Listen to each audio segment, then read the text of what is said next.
लय गायांचा काटच काढतो आता. कुठचा बडा करीत काय लय वैताग आला राव आप्पा मला. कशाने आता वैतागलं काय गायचं धार काढू काढू हा बोट दुखायला लागलं, कमरडे पण गेलं राव माझं. एवढ्यालाच वैतागलं वय मग काय तर ते टाकतो गाय ऐकून. असं काय करू नको बाबा, याच्यावरच परपंच आहे आपला. चल तुला एक गमत धावतो जरा, लय नको लोड घेऊ. चल तू चला. हे बघ, आपले हे 15 गाय आहेत त्या. अरे 5 वर्ष झालं मी कवा हाताने धार काढले नाही. तर नानाने तात्याने म्या टेम्पो धोक्या मशनी एक खाट्यात आणलेल्या अजून व्यवस्थित आहेत, काय झालं नाही त्याला. पण आप्पा माझ्याकडे 5च गाय तो. अरे एक असू नाही तर 5 असू. त्यांनी कसं केलंय, बारक्या मोठ्या पाहिजे तशा जेवढं दूध निघतं ना तशा मशनी बनवल्या त्या.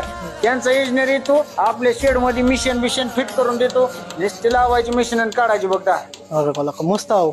आपला वेळ आणि कष्ट वाचत असेल ना आप्पा, उद्याच मशीन आणू घ्या आपण. आला का वेळ आणि कष्ट काय. अरे शरीर नीट आहे तर समजा नीट आहे. RK एंटरप्राइजेसची मिशन आणायची. कशाची? RK enterprises. हा गाशी. आप्पा